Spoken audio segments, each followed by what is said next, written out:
Last week, Google had announced that they will be introducing a new performance report in Google's Search Console, which will provide us some information around how our websites are showing up in their AI overviews and AI mode, essentially all of their AI features on search. This is really monumental in the SEO space, essentially because for the last 2 years, we have had zero visibility whatsoever about how we're showing up in AI search. We've been so dependent on third-party tools to tell us the story, and it is guesswork at the end of the day.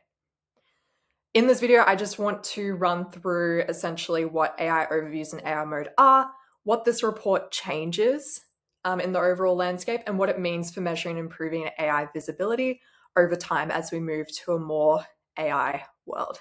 For anyone who uses Google on a regular basis, you've likely noticed that for the last 2 years, AI overviews have become more and more prominent at the top of searches. It has also made its way in other features on search, including people also ask questions. These are also AI overviews. And you've likely already seen as well how it's kind of evolved in how it references people, as well as recently now you can talk with your AI overview, and that will take you into AI mode. So Google's actively encouraging you to engage with their AI features through search. Different resources reference different figures when it comes to how frequently AI overviews show up on search. Some say it shows up about 48% of the time, some say about 20% of the time. It would likely be somewhere in the middle, particularly in Australia. But with AI overviews being linked here and getting visibility here and referenced by Google is the best way as search continues to evolve to continue to gain traffic through particular searches.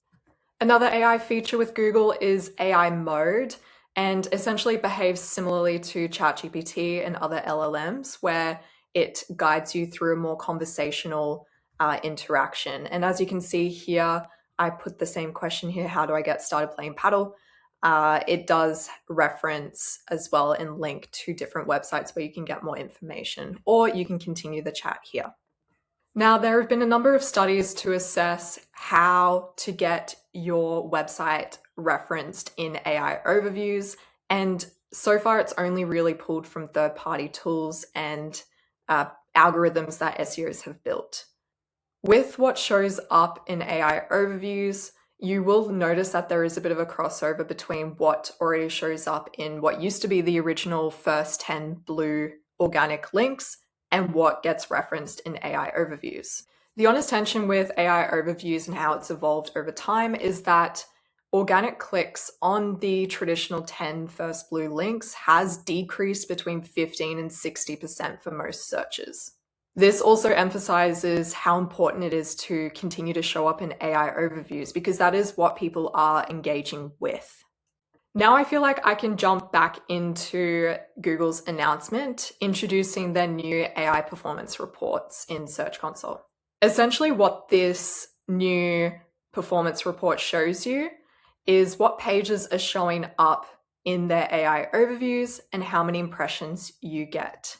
As we saw earlier with Search Console, the performance reports for Google's general search results does give you more information. It gives you information around clicks, queries, click-through rate. Whereas that kind of information is lacking. All we can really see is just pure AI visibility. So how many eyeballs you have on you and how frequently you show up. This new performance report as well has just released in the UK to a select number of accounts, and it will slowly roll out through the UK, do some more testing, and then roll out to the rest of the world. For Australian businesses and for myself and all my clients, I have no idea when this is going to show up. We could be waiting months for them to continue testing it, but I'm sure it will roll out by the end of the year, hopefully. One thing that I wanted to flag with this announcement as well is that Google had also announced that they are adding an opt-out toggle feature in Search Console. Basically, this opt-out toggle feature indicates to Google that you do not want to be featured in their AI features. And for most brands and businesses, this would be a bad idea to opt out. but for some, it is essential to not have Google's AI services access their content. With AI search optimization being such a hot topic, I hear people frequently asking me, how are we optimizing for AI search? How are we making sure that our brand is showing up on ChatGPT? How do we make sure that we're showing up in AI overviews? Google published last month in May their own position around AEO or GEO, and essentially their stance is that it is just good SEO. The AI features, they do run on the same ranking and quality systems as the traditional search algorithm. So there's not really any specific or separate playbook that they recommend we chase.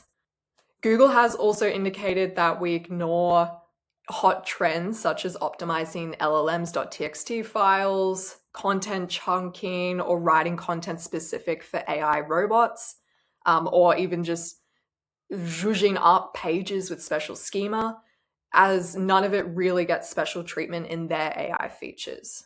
Now, Google has been known to lie in the past. They have kept their algorithm quite secretive and wish-washy in the amount of information that they leak to SEOs because they don't want us to be finding loopholes to try and hack their systems to get our websites ranking.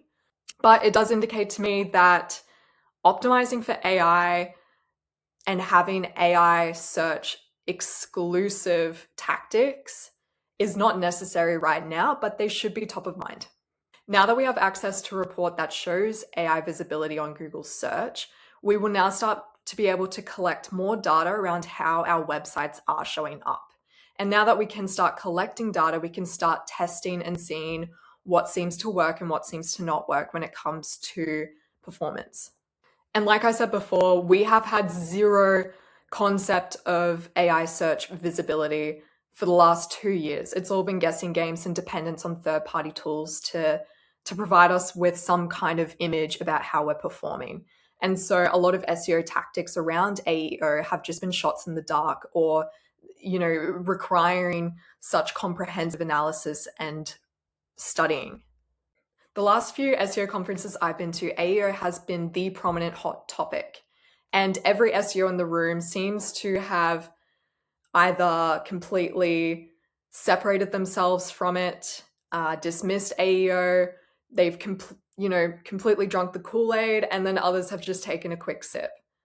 AEO can involve some unique growth hacking kind of tactics, but a lot of it does root in typical foundational SEO sustainable tactics.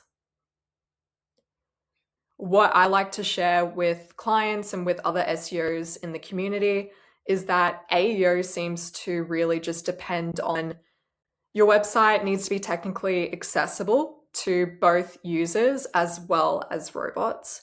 Your content needs to be human first. It needs to speak to your target user. It needs to build trust with them through, expertise, experience, authority, and trust factors. You also need to be establishing your brand. So brand marketing now needs to be part of your overall marketing strategy. Brands is what sustains marketing. And the final thing that seems to continue to be brought up in the SEO community is digital PR. So being the authority in your field and speaking on topics that are relevant to your field, having a new voice and a new experience to add to the conversation. Search is so saturated with the same copy. And so by introducing something new to your industry, you are now far more likely to be referenced by AI, but you also separate yourself from all of the competitors in that space too. So to wrap this all up, essentially this announcement moves AI search visibility away from theorizing and third-party tools into an actual report that we can now start using to optimize for AI search visibility. I've written the full breakdown in a blog on the 512 website as well, which I'll link below, and I'll also link below all of these reports too, as well as some really good articles around this announcement. But thank you for listening.